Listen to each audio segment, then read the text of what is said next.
Boa noite, estamos mais uma vez desfrutando da sua agradável companhia aqui na BH News, canal 9 da NET 29 do HF e na internet no bhnews.tv.br. Para começar a nossa conversa de hoje, para fazer um aquecimento de tudo que a gente vai falar, o Correio do Brasil traz uma informação que me deixou extremamente assustado. Eu sabia da dimensão da desigualdade no mundo, no Brasil e em países onde a desigualdade é até muito maior do que no nosso país. Mas no Fórum Econômico de Davos, na Suíça, que está acontecendo agora, um dado foi divulgado, um relatório foi divulgado e esse dado chama muita atenção. Preste atenção aqui, ó. 85 pessoas no mundo, vou repetir para você ter certeza, porque esse dado é um dado oficial do Fórum Internacional de Davos, na Suíça. 85% das pessoas no mundo detêm 46% da riqueza de todo o planeta. Uma desigualdade enorme, minam a democracia. É uma desigualdade que mina a democracia, que torna difícil a convivência, a existência entre os seres humanos. E aí a gente começa a entender um pouco por que de tanto descalabro na relação das pessoas. A relação das pessoas está tumultuada porque num mundo, num planeta, onde 85% das pessoas detêm 46% da riqueza, pense bem, 85% das pessoas cabem em 2 vagões de trem. E eles têm 46% da riqueza de todo mundo. Que tristeza. Mas a vida é assim mesmo. Vamos tentar fazer esse planeta um lugar melhor para a gente viver. Está começando o Redação BH News.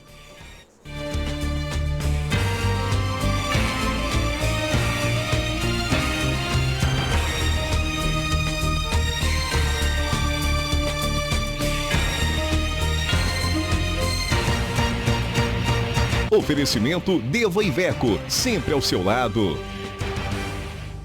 Bom, a repórter Luciene Câmara, do jornal O Tempo, é responsável pela matéria de capa do jornal, que destaca o seguinte: o não cumprimento em Minas Gerais das metas de redução dos crimes violentos. Todas as 18 regiões integradas de segurança pública, de acordo com o relatório do Centro Integrado de Informação de Defesa Social da Polícia Militar de Minas Gerais, não atingem os índices que foram estipulados pelos órgãos de defesa social.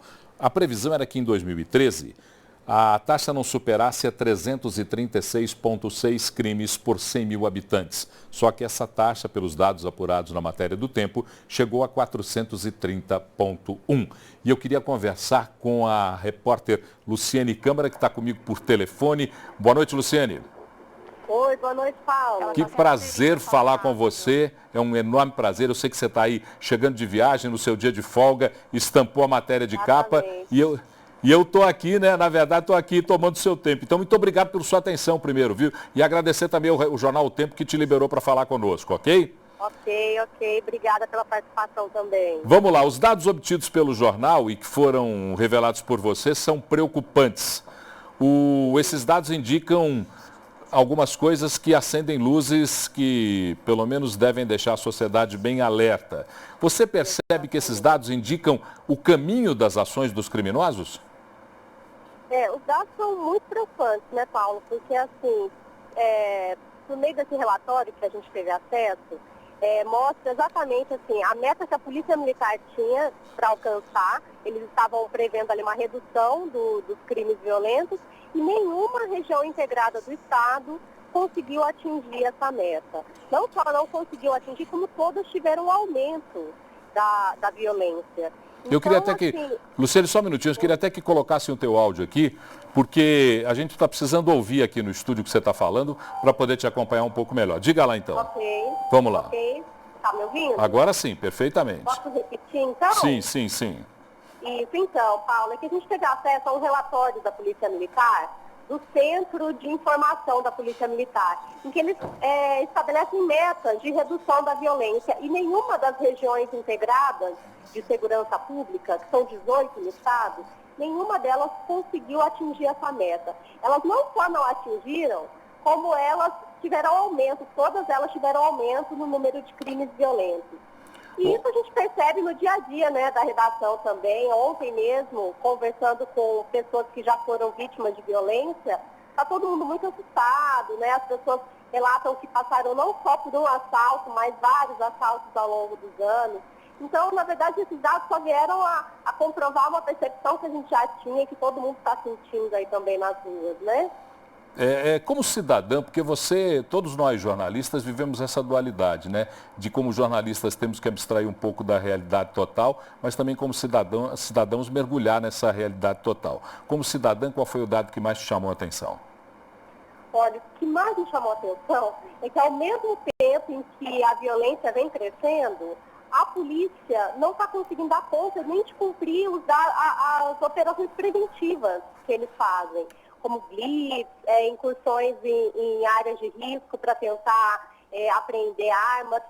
Esse relatório mostra, Paulo, que houve uma queda no número de apreensões de arma de fogo. E a maioria dos crimes é feita com o uso da arma de fogo. Então, isso é muito preocupante, né? Porque cada vez mais a gente tem criminosos armados nas ruas e a polícia não consegue apreender essas armas. Pelo menos os números mostram isso, né? Que em vez de subir, está caindo o número de apreensões. Luciene, agradecer a sua participação. Luciene Câmara, jornalista do jornal O Tempo, que mesmo em viagem aí do seu descanso na semana, pôde nos atender e conversar. Muito obrigado, uma boa noite para você, grande abraço, parabéns pela reportagem. Boa noite, obrigada, boa noite. Paulo. Já vou pular aqui do lado, porque eu estou recebendo aqui uma visita de uma pessoa que sempre nos atende muito bem, Tenente Coronel Alberto Luiz, responsável pela comunicação da Polícia Militar de Minas Gerais. Prazer estar com você aqui. É um enorme prazer poder recebê-lo aqui na Casa Nova. Nós estamos aqui de Casa Nova. Parabéns pelo novo programa. Muito obrigado por sua presença. Muito obrigado. Esses números... A gente vai falar de uma coisa que sempre preocupa o cidadão. Então, a gente tem que falar de uma maneira bastante adequada para não criar a situação do alarmismo, do desespero, que é contrário a tudo aquilo que a gente sempre pensa como cidadão.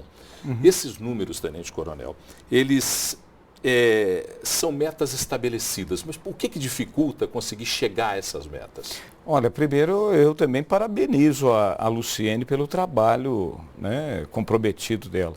Só que eu vou divergir do que ela está falando, porque, na verdade, a chamada jornalística do jornal que ela produziu a matéria, eles retratam uma análise pretérita e não, ou seja, a ideia é presente, porém os dados analisados é pretérito, é em relação 2012 a 2013.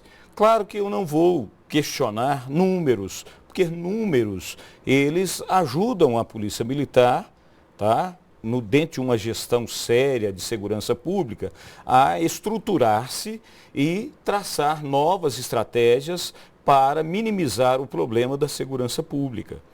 Só que eu estava explicando para o Luciene, é a oportunidade de esclarecer aqui, que o número em si, sozinho, ele não pode ser analisado sem um aprofundamento. Exemplo, quando ela diz que, olha, diminuiu o número de apreensões de armas, isso significa que os bandidos estão mais armados. Isso ela equivoca-se. Eu até disse para ela, na verdade a Polícia Militar desenvolveu sim diversas operações, houve uma queda na meta estabelecida pelo comando da Polícia Militar com os seus diversos regionais, é uma meta até audaciosa, acima daquela estabelecida e pactuada pelo governo do estado e a defesa social.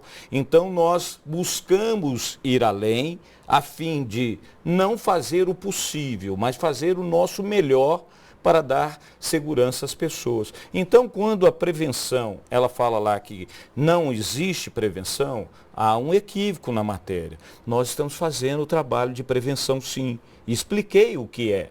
Mas, em contrapartida, no ano passado, nós também intensificamos muito as operações que também não deixam de ser preventivas e que não são computadas neste aspecto de crime violento, sim, que é a questão da lei seca. Nós fizemos muitas operações para, aí você me desculpa aqui, para cuidar de quem enche a cara de cachaça.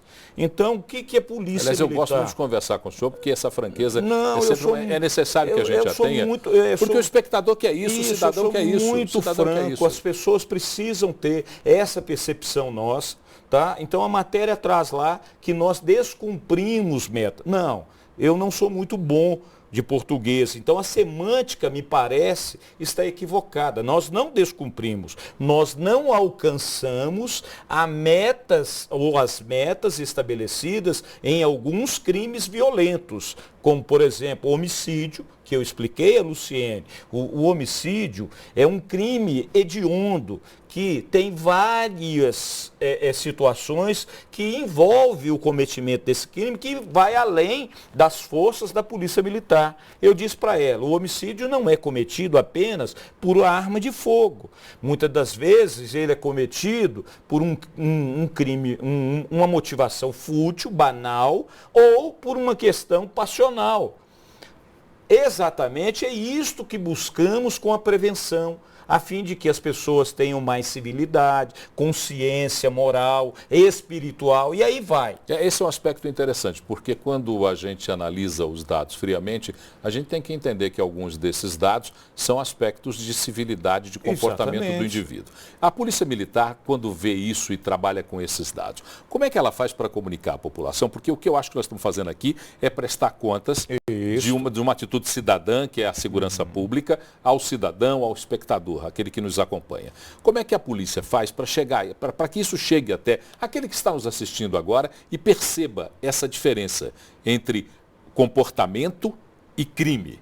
Porque quando a pessoa vai ao sinal de trânsito e com uma arma na mão pratica o roubo, ali ele está cometendo um crime por vontade própria, por uma atitude criminosa. Mas quando o crime é passional, um estupro, é uma questão de civilidade, de comportamento. Aí não tem jeito, é como eu disse lá na matéria. E como é que explica-se isso para o cidadão? Eu disse na matéria que isso extrapola as nossas forças. Agora, como explicar isso? É um grande desafio para nós da segurança pública. Sim. Primeiro, nós precisamos contar com a imprensa.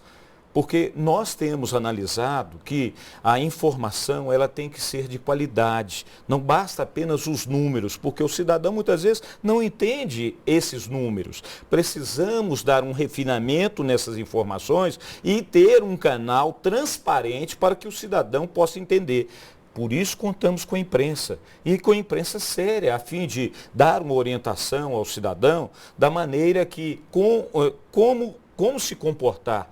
Porque cautela e caldo de galinha, já dizia minha avó, não faz mal a ninguém. Então isso vale para o crime hediondo estupro, porque a PM olha os locais de risco e ali ela procura dar visibilidade a fim de proteger as mulheres, que são as vulneráveis nesses casos. Mas, em contrapartida, muitas das vezes nós não conseguimos levar essa mensagem de cautela, de orientação preventiva ao cidadão ou estudante que passe em determinado lugar ou que se coloque numa situação de vítima. Tenente Coronel, eu vou fazer uma pausa aqui, vou pedir que o senhor permaneça conosco. Eu falei outro dia aqui na abertura do programa que convidados importantes, já ensinou meu pé, a gente mantém na sala de visitas e espera para a gente conversar muito mais. Eu tenho muito mais para falar com o senhor. Eu que agradeço. E queria até dizer que essa nossa conversa com o Tenente Coronel Alberto Luiz, em nenhum momento quer destruir a matéria feita pela reportagem do Tempo. Nós estamos aqui conversando para complementar as informações e eu sempre digo, tese e antítese é que fazem a síntese. Exatamente. Se a gente não ouvir os dois lados, não adianta sair por aí gritando e batendo na mesa. Tem que sempre ter a clareza de ouvir os dois lados. Já a gente volta com o Tenente Coronel Alberto Luiz, que é o responsável por comunicação da Polícia Militar de Minas Gerais. Mas nós vamos agora na nossa redação, nós vamos conversar com Renata Dairel. Boa noite, Renata. Boa noite, Paulo. Boa noite a todos. Paulo, hoje eu separei os destaques dos principais sites locais aqui de Minas. Vamos dar uma voltinha aí no que está acontecendo neste momento. Vamos começar com o estado de Minas, com a m.com e o g1.com/Minas Gerais, que trazem o mesmo destaque. É um acidente em mineradora que deixou pelo menos 2 mortos. Foi na Anglo Gold Achante, localizada em Sabará, na região metropolitana aqui de BH. Esses 2 trabalhadores, eles trabalhavam numa gaiola que descia a aproximadamente 470 metros. Eles estavam sendo içados por essa gaiola no momento que o equipamento caiu e ainda não se sabem quantas pessoas estavam dentro dessa gaiola no momento da queda. Sabe-se que esses 2 morreram. A informação foi confirmada pelo presidente dos mineradores de Nova Lima, Marcelino Antônio Edviges. Notícia triste aí. Agora vamos para os destaques do jornal O Tempo. A churrascaria Raja Grill, que havia sido fechada ontem pela vigilância sanitária por falta de higiene, já foi reaberta hoje. O local foi interditado e após nova vistoria foi constatado que os problemas foram solucionados. A churrascaria já tinha sido notificada anteriormente pelo órgão de fiscalização quanto a problemas de limpeza. E o Tempo traz também um protesto da Polícia Federal hoje lá no aeroporto. Quem chegava de viagem ou embarcava ganhava pedaços de pizza. Eles queriam chamar a atenção aí das autoridades para a falta de planejamento de carreira, de condições de trabalho, de segurança, de reconhecimento das atribuições. Uma alusão aí que no Brasil tudo termina em pizza. Bom, nessa hora da noite, se você fala que tudo termina em pizza, você só provoca a minha fome. Então daqui a pouquinho você volta para falar sobre outras notícias que estão circulando nos portais. Diga, mais alguma coisa? Se tiver mais alguma coisa, pode falar. Tem mais uma coisa assim, pode falar. O melhor por último. Pô, mas então vamos ver. E eu te cortando? Tá vendo como é que é? Que falta de sensibilidade a minha, Renata. Diga lá então, traga a informação. É um destaque do Hoje em Dia. Olha só que absurdo. Um cursinho pré-vestibular estava cobrando R$400 por ano para os alunos sentarem nas primeiras filas da sala de aula. Eles fizeram um camarote com cadeiras de outra cor. As cadeiras da frente eram da cor branca, eram 24 cadeiras e as demais eram azuis. E os alunos não VIPs que sentavam no camarote eram convidados a se retirarem para o fundo da sala. Quanto custava a cadeira? Com a matéria da repórter Gabriela Salles, do jornal Hoje em Dia. Ela entrou em contato com o PROCON lá de Montes Claros, no norte do estado, que disse que isso fere os direitos do consumidor, uma vez que se trata de uma instituição de ensino e não de um entretenimento. Brincadeira. O cursinho disse que já acabou com essa prática, eles confirmaram que tinham essa prática, porque alguns alunos chegavam mais de uma hora com antecedência na sala de aula e viram aí uma oportunidade de lucrar um pouco mais. Mas eles falaram que já cortaram essa prática e que vão devolver o dinheiro aos pais irresponsáveis que pagaram a quantia. Na verdade, isso não precisa nem de Código do Direito do Consumidor para discutir esse tema, não. É bom senso e falta de vergonha na cara. É fácil. Alguém que cobra num cursinho a cadeira da frente para que o aluno tenha um maior aproveitamento, além de estar cobrando a mensalidade do cursinho, não merece nem comentário. Vamos para o intervalo, a gente volta já, a Renata volta daqui a pouquinho também.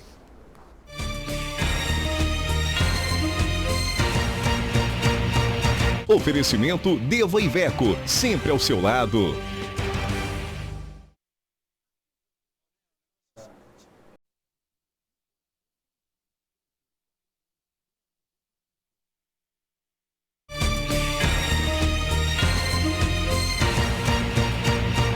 Oferecimento Deva Iveco, sempre ao seu lado. Olha, o nosso repórter urbano, o nosso olhar urbano de Nélio Souto, hoje foi falar sobre radares. Radares que nem sempre são muito bem-vindos pelos motoristas e pela população. Mas vamos ver o que o Nélio conseguiu trazer de novidade para essa nossa conversa. É com você, Nélio Souto.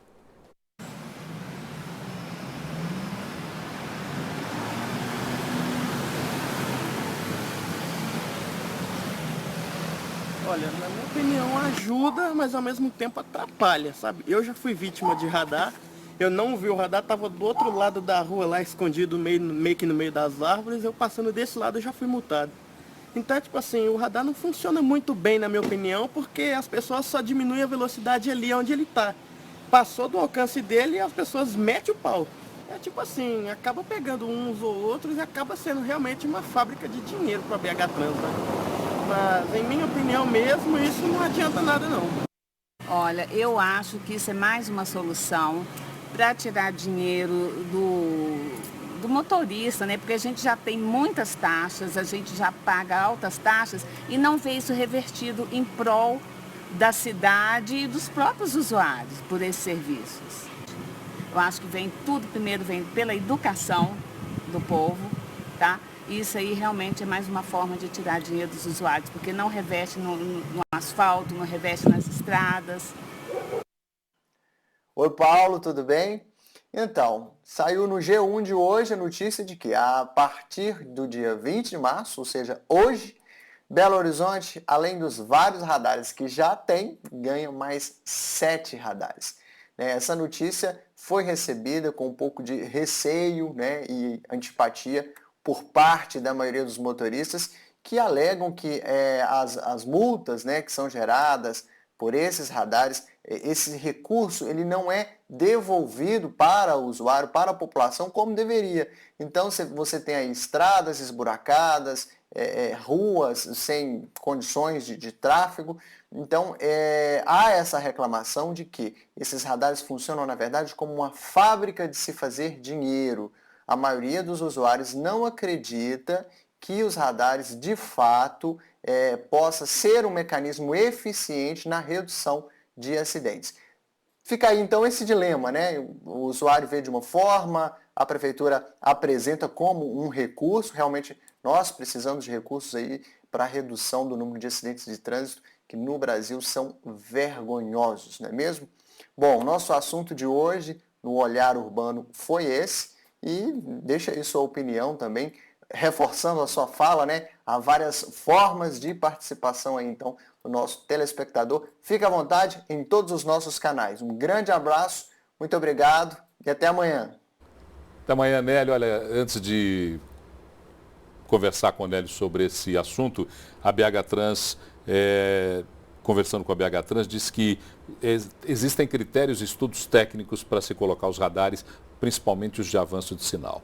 E eles dizem que esses radares são colocados ao todo em Belo Horizonte são, me parece, 46 radares de avanço de sinal com os que começaram a operar hoje. E que esses critérios são para redução de número de acidentes e particularmente dos atropelamentos. Essa é a informação que vem da BH Trans. Mas os pontos de fiscalização, para você que está dirigindo em Belo Horizonte, anote aí, tome cuidado, porque agora tem avanço de sinal na Afonso Pena com Caetés, no sentido centro-bairro, na contorno com Espírito Santo, no sentido Barro Preto, na contorno com Paulo Frontan, no sentido terminal rodoviário, no centro da cidade ali, na contorno com Espírito Santo, no sentido Praça da Estação, na Afonso Pena com Espírito Santo, no sentido Praça 7, na Valdir Sueiro Henrich, com Rua Cruzeiro do Sul, no sentido Bairro Centro, e na Amazonas com Engenheiro Felipe Caldas, no sentido Bairro Centro. Esses são os sensores de avanço de sinal e que passam a multar a partir de hoje. Portanto, muita atenção, por se você não quiser ficar, eu acho que são 300 e poucos reais mais pobre. Então, cuidado com isso. Cuidado com isso, porque eu particularmente não acho um esporte muito adequado ficar 300 e poucos reais mais pobre. Então, muita atenção. Tenente Coronel Alberto Luiz, aproveitando a sua participação para mais um bloco aqui conosco, é real a informação, e essa informação eu obtive de uma pessoa ligada ao mecanismo de segurança pública, certo, de que a Polícia Militar passou a combater muito determinadamente o crime organizado, particularmente a apreensão do tráfico de armas. E que com isso o crime organizado fez uma reopção de ação e passou para o furto, passou para o crime contra o patrimônio, para o roubo. É verdade isso? Vocês estão percebendo isso nas ruas? Eu só gosto de fazer uma pequena observação a quem está nos assistindo. Eu particularmente, em todas as reuniões que tem lá na segurança pública, eu não gosto que ninguém opte pela alocução crime organizado. Em Minas Gerais pode ser até pequenas empresas, mas nunca chegarão a ser grandes negócios. Aqui nós combatemos, quem é organizado é o Estado e se não é, tem que ser. Então, a observação que eu faço é que nós estamos fazendo um enfrentamento, sim, muito forte no tráfico de drogas e justamente nesta entrada de armas no território mineiro, principalmente através, por meio de operações preventivas de divisas seguras. Daí sim, é o que eu disse para a Luciene na matéria, a tendência é a migração. Se não há mercado para obter dividendos com a droga ou com armas, eles migram para a obtenção do patrimônio alheio. E isto pode ser cometido, o crime de roubo, não precisa ser através de uma arma de fogo. Pode ser pelaquilo que é exigido pela capitulação do Código Penal, pela violência. Eu simplesmente, ao te abordar, eu vou mandar você encostar e você não vai me perguntar que tipo de arma que você tem ou deixa de ter. Claro que não, e nem vale a pena. Então, isto é o que nós estamos agora trabalhando para dar segurança e tranquilidade a você, porque o seu patrimônio também não pode ser lesado, mas, sobretudo, a sua vida. Nós estamos preocupados. E aí, você terminou o bloco dizendo que nós não estamos aqui para questionar a matéria do tempo. Muito antes, pelo contrário, eu acho que é importante, sim, ter esse tipo de questionamento, porque nós temos que trabalhar com transparência, porque eu trabalho para você, para te dar segurança e dar segurança à minha família. Então, é importante que a gente esclareça por que dessas metas. Nós somos até mais ousados que aquelas metas estabelecidas para a defesa social, a fim de que não façamos o possível, façamos o melhor. Então, nós reestruturamos, nós temos sim gestão. Então, quando aparece um especialista dizendo que é falta de gestão, ele me desculpe, divergir dele. Porque se não tivéssemos gestão, não estaríamos revendo estratégias a fim de, inclusive, passar a computar as operações que são voltadas para a questão da lei seca. Aí sim, o número de operações, ela terá uma meta alcançada. Porque quando eu divido o efetivo e um efetivo vai para a prevenção de apreensão de arma, recaptura de suspeito procurado pela justiça, drogas, e aí eu tenho que fazer a prevenção de lei seca, cuidar de cachaceiro. Então nós não podemos desassociar as coisas. Lá eu também estou protegendo a vida. Então o que o comando da Polícia Militar adotou? Nós vamos fazer uma única operação de forma mais inteligente, aonde nós vamos observar todos esses detalhes, ao invés de realizarmos um intenso trabalho na lei seca e aí não ser computado. E aí faz tudo e aí não se computa. Para terminar, porque o nosso tempo está aqui correndo, eles ficam falando no meu ouvido o tempo inteiro. Certo, isso aqui é uma loucura.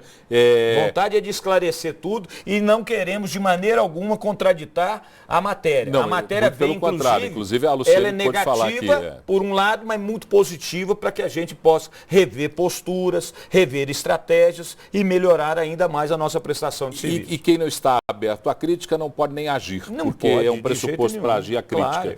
O apelo de uma sociedade consumista, eu queria que o senhor respondesse bem rapidamente, o apelo de uma sociedade muito consumista como que a gente vive, empurra a juventude para o crime, os senhores observam isso? Porque os senhores trabalham também no aspecto social, né? Os senhores estão sempre observando a relação da polícia com o cidadão, também observam o aspecto social. Essa sociedade consumista... Isso é uma verdade, inclusive no meu tempo, quando eu falo meu tempo, foi ontem mesmo, tá? Eu não conseguia fazer 2 amigos. Hoje eu faço 500 amigos em meia hora pelo meio social, não é isso? Pela mídia social. Sim. E muitas das vezes a educação, a saúde, o trabalho, essas ações não contribuem para a segurança pública.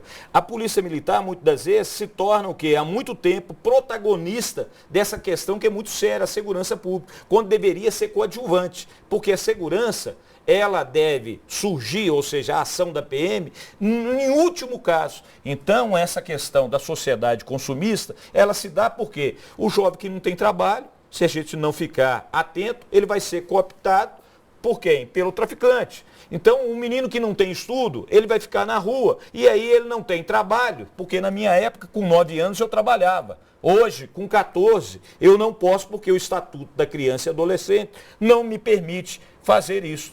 É uma lei muito boa, precisa ser adaptada aos tempos modernos. O tempo, a sociedade modifica, as leis não. E outra, a impunidade. Muitas pessoas estão tendo essa sensação de que podem cometer tudo e não serão punidos. Então, você que sai com iPad, iPod, não pode, viu? Então, toma cuidado com isso. Hoje os tempos não são mais aqueles, né, meu e do Paulo, que nós descíamos Floresta e subíamos Bahia. Sem nenhuma preocupação. Sem nenhuma preocupação. Agora, tome cuidado, nos ajude a te proteger.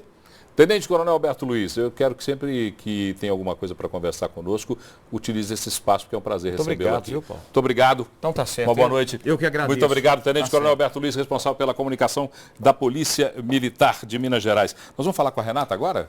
Renata, agora nós vamos falar sobre, olha que engraçado, no mesmo dia em que o novo reitor da Universidade Federal de Minas Gerais, o professor Jaime Arturo Ramires, anunciou que o campus Pampulha terá um controle de entrada para segurança, um ladrão que age sempre no campus Pampulha, o Kênio Jacques Silva, de 41 anos, que já era inclusive monitorado pela Divisão de Segurança Universitária, praticou crimes, roubando bolsas durante a festa de posse do novo reitor da Universidade Federal de Minas Gerais.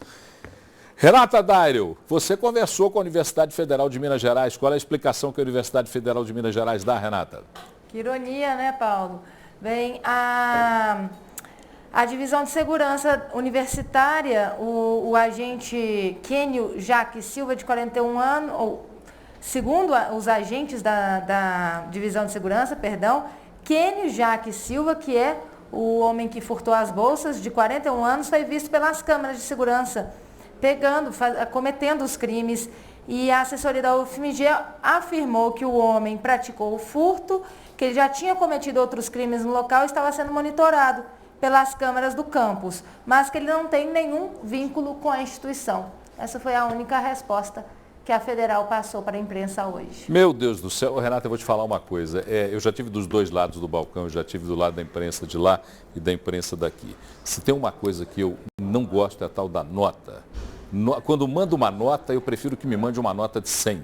Ela é melhor do que essas notinhas que mandam para a gente. A gente volta já já com mais redação BH News.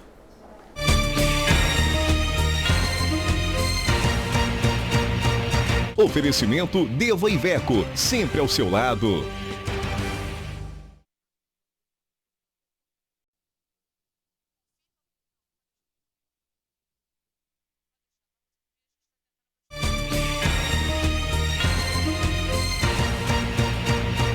Oferecimento Deva Iveco, sempre ao seu lado.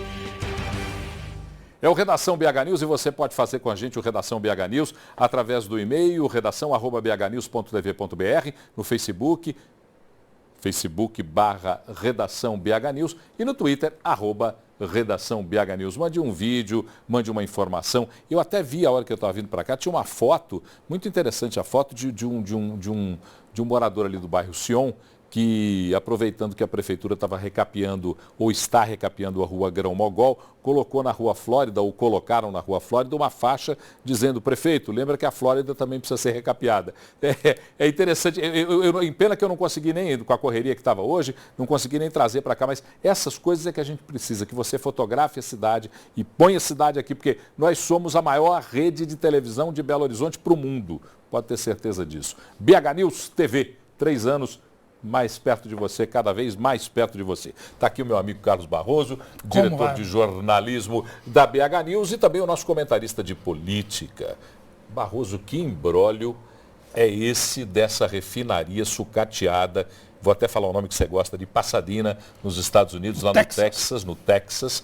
Que história, que imbróglio é esse? A presidente da República era presidente do Conselho de Administração da Petrobras quando se avaliou os documentos. E quando se autorizou a compra, ela era secretária, era ministra da Casa Civil, ministra-chefe da Casa Civil.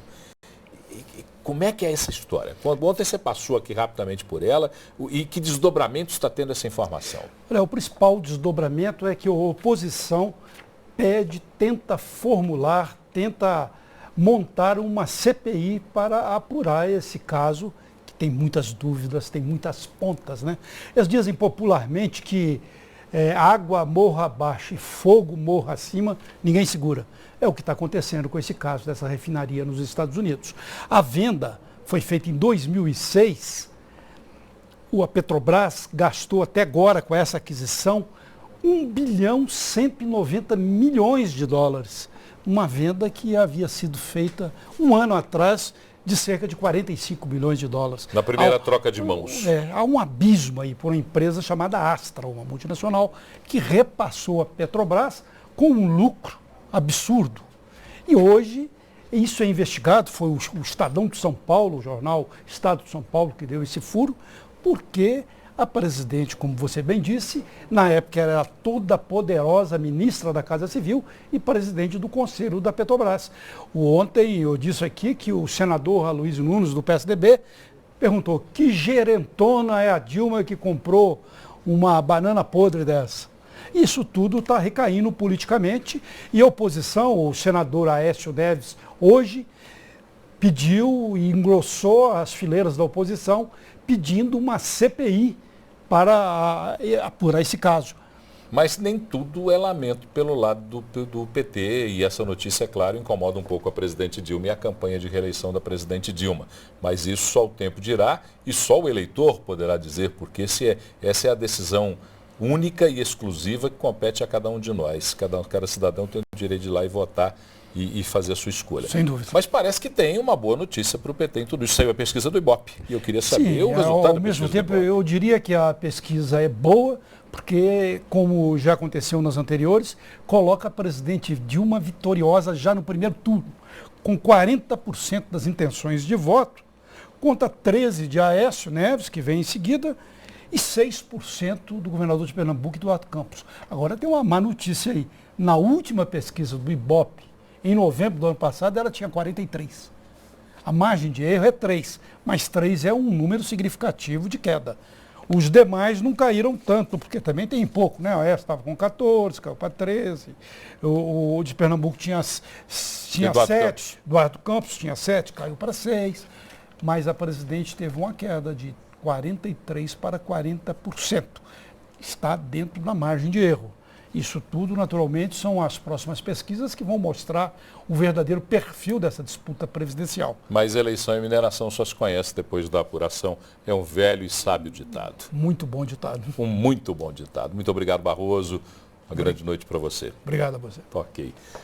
Vamos falar um pouquinho sobre a revalidação de diplomas que foi determinada, foi anunciada pela Universidade Federal de Minas Gerais até o dia 10 de abril. Quem quiser se inscrever, pode se inscrever para revalidar diplomas de estrangeiros, diplomas concedidos fora do país. O processo é aberto a todas as áreas, mas tradicionalmente uma das áreas que mais tem solicitação de revalidação de diplomas é o curso de medicina. Em 2013, no ano passado, 1.036 inscritos para a revalidação de diploma médico, sendo que 80 foram aprovados, 7,7% do total. 1.036 se inscreveram para a revalidação de diploma de medicina e só 80 foram aprovados. A demanda em 2012 foi bem menor do que essa, só 292 tinham feito suas inscrições, mas 51 diplomas foram revalidados, proporcionalmente muito maior essa forma de obtenção desse diploma. Eu estou na linha com o diretor jurídico do Sindicato dos Médicos de Minas Gerais, Arthur Oliveira Mendes. Doutor Arthur, boa noite. Boa noite, é um prazer poder estar conversando. O prazer é todo nosso, muito obrigado por ter atendido o nosso convite. Doutor Arthur, como é que o sindicato vê esse tema da revalidação dos diplomas de médicos, diplomas que foram concedidos no estrangeiro? Qual é a posição do sindicato? Bom, na verdade o sindicato segue aquilo que rege a lei. O processo de revalidação dos diplomas, ele é previsto e é a forma legal para a atuação do médico no Brasil, não é? É a forma que a gente espera. A UFMG é uma instituição muito séria, uma instituição muito capaz, e o que a gente espera é que a gente possa seguir com medidas de fato, medidas duradouras, permanentes, para a fixação de profissionais no país e para trabalhar aqui no Brasil. O processo de revalidação é um processo legal que conta com o apoio do sindicato. Esse é o processo que a gente espera que seja feito.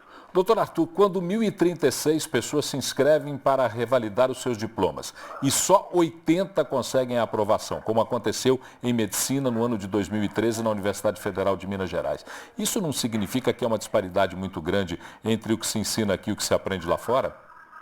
Bom, o que acontece é que, de fato, embora o conhecimento médico esteja aí por todo mundo, mas o que nós temos é um sistema de saúde aqui no país muito mais exigente do que nós vemos em nossos colegas da América Latina. A despeito do esforço e da competência de muitos colegas, o que nós vemos é um sistema de saúde que exige muito do profissional. Hoje nós vemos, apesar dessa revalidação ter contado com um número muito pequeno de pessoas aprovadas, a mesma prova foi aplicada aos formandos da Faculdade de Medicina da UFMG e esses colegas foram aprovados, não é? Então, na verdade, o que se exige não é nada mais, nada menos que aqui o padrão de qualidade básico do médico aqui no país. De um tempo para cá, deixou-se de se falar no programa Mais Médicos. Muitas críticas foram estabelecidas no início do programa. O sindicato, ou os sindicatos por todo o Brasil se posicionaram, o conselho, as associações médicas, enfim, até depois algumas outras informações sobre médicos que participavam do programa e que acabavam fazendo críticas do programa, depois de estarem dentro do programa. A quantas anda hoje o programa Mais Médicos? Evoluiu? Tem-se alguma coisa para se criticar ou para se acrescentar a esse tema? Olha, ajuda sempre é bem-vinda num sistema de saúde que carece de ajuda. Depois da resposta, tá? Oi? Pois não, pode falar, doutor. Oi, desculpe. Ajuda sempre é bem-vinda num sistema de saúde como o nosso. Contudo, o que nos espanta é que, ao invés de adotarmos medidas duradouras de fixação de profissionais na atenção básica, de formação de médicos de família, Caiu a linha. É sistema de... Não é à toa que outro dia o doutor Sérgio do PROCON esteve aqui e disse que a maior crítica hoje é sobre o sistema de telefonia. As maiores reclamações do PROCON da Assembleia, e parece que dos PROCONs todos do Brasil, a maior reclamação recai sobre as telefônicas. Vamos para o intervalo, então? Intervalo, a gente volta já e, se possível, a gente completa a informação com o doutor Arthur Oliveira Mendes, diretor jurídico do Sindicato dos Médicos de Minas Gerais. A gente volta já.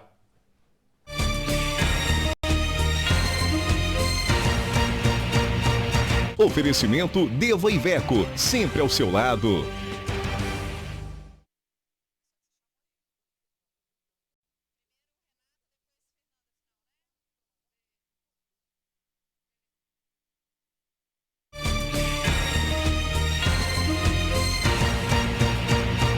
Oferecimento Deva Iveco, sempre ao seu lado. Vocês me dão cada susto a hora que eu apareço ali no meio, levo um susto danado. Mas aqui, o negócio é o seguinte, eu estava conversando com o doutor Arthur Oliveira Mendes, diretor jurídico do Sindicato dos Médicos de Minas Gerais, caiu a linha. Só para a gente finalizar, doutor Arthur, o senhor dizia que as iniciativas dos Mais Médicos, se são boas, devem ser incentivadas. E quando o senhor acabava de falar isso, caiu a linha. Então conclua, por favor. Mas o que acontece? Contudo, o que nós temos é que, apesar de termos um processo de formação de médicos de família aqui no país e colegas com uma competência muito grande, o governo não tem se empenhado em traçar estratégias para a fixação desses profissionais e nem para a construção de uma carreira de Estado. Durante muito tempo falava-se que não existia dinheiro para poder fazer a carreira de Estado. De repente o dinheiro aparece para os mais médicos e a carreira de Estado e fixação de profissionais não acontece. O que eu penso aí é que existe uma inversão de valores e escolhas perigosas, porque queremos, na verdade, colegas que se fixem no SUS, que fiquem no SUS, e não é isso que o governo vem apontando. Vem apontando com estratégias de segurança duvidosa. Perfeito. Agradecer ao doutor Arthur Oliveira Mendes, diretor jurídico do Sindicato dos Médicos de Minas Gerais, por ter participado conosco por telefone. Desculpa aí o contratempo, o senhor ia participar com a gente numa externa, mas acabou tendo um contratempo. Mas um grande abraço para o senhor, boa noite, obrigado. Um grande abraço, boa noite. Muito boa noite. Bom, vamos com a Renata agora, então está na hora da gente dizer que está na mídia. Não tem a vinheta, chama a Renata. Renata, tudo bem? Entra aí, Renata, vamos conversar com a gente. Cadê a Renata Dai? Vai ser, eu faço a vinheta. Tá na mídia, Renata, vamos lá. Oi, o que está rolando na mídia hoje são uma imagem muito interessante. Gostaria que colocasse aí dos adaptadores de tomada. Você vai carregar aí seu celular, seu computador, você coloca na tomada e olha aí os exemplos. Tem um ali, ó, que o padrão inglês em 41 países, o outro ali em 104 países e o do Brasil é exclusivo nosso. É engraçado isso, né, Reda? Eu estou vendo aqui, ó. O padrão inglês, 41 países. O padrão paquistanês funciona em 39 países. O europeu em 104. O americano em 46. O australiano em 15. O padrão universal na maioria dos países do mundo. Mas o padrão brasileiro, ele é exclusivo do Brasil. Vai se dormir com um barulho desse. Mas até parece que a gente produz muitos eletrônicos aqui, né? Se fosse um padrão exclusivo do Japão ou dos Estados Unidos, aí era estranho, mas vá lá. O Brasil tem um padrão exclusivo e a solução para isso vai ser comprar adaptadores. E o preço não é lá dos melhores, não. fiz uma pesquisa aí nos sites e comprando em loja, o mais barato que eu achei também foi esse daí, ó, que custa... R$ 48,50. R$ 48,50. R$ 48,50. Que você pode pagar, já pode preparar seu cartão de crédito em 11 vezes de R$ 5,09. Pois é, vai ter que ser assim. E andar com um trambolho desse, que é muito maior que vários carregadores de celular e computadores, né? Mais difícil do que pagar, inclusive. Pois é, e não é todo lugar que se encontra esse tipo de adaptador universal. É uma complicação aí extra para os estrangeiros que vão vir nos visitar para a Copa do Mundo. Esse é o País da Copa. Obrigado, Renata. Grande abraço. Amanhã você volta com mais informações direto da redação da BH News. E agora eu quero saber quem é que está chegando aí. Está chegando o quê? Nós estamos entrando para a noite, então bota a vinheta.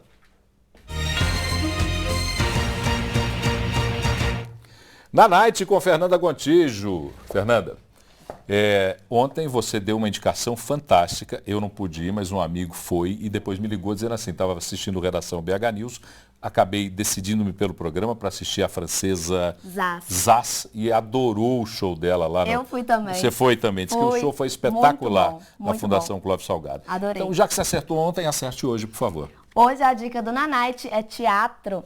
BH recebe a programação do Ato 3, que é o encontro de teatro que reúne 3 companhias teatrais de 3 cidades diferentes. Espanca de Belo Horizonte, Companhia Brasileira de Teatro de Curitiba e Grupo 19 de Teatro de São Paulo. Juntas elas vão realizar 2 apresentações de uma peça que integra o repertório de cada uma delas. Hoje vai ser apresentado o espetáculo Isso Te Interessa?, que é da Companhia Brasileira de Teatro e vai começar às 9 horas da noite. Os ingressos eles custam R$10 a inteira. E o Galpão Cine Horto fica na Rua Pitangui, número 3613, no bairro Horto. Ali pertinho do Estádio de Independência, para quem quer conhecer, quem conhece melhor Belo Horizonte, né? Tudo isso, uma boa ideia, R$10. Ótimo. Programar. R$10, super em conta e super legal. Olha, só não faz esse na Night quem não quer. Obrigado, Fernanda. Obrigada até amanhã. Nós estamos terminando por aqui com o nosso Redação BH News, esperando sempre que você participe conosco, porque o nosso ofício é comunicar. Quem tira as conclusões é você. Muito obrigado pela sua companhia. Até amanhã.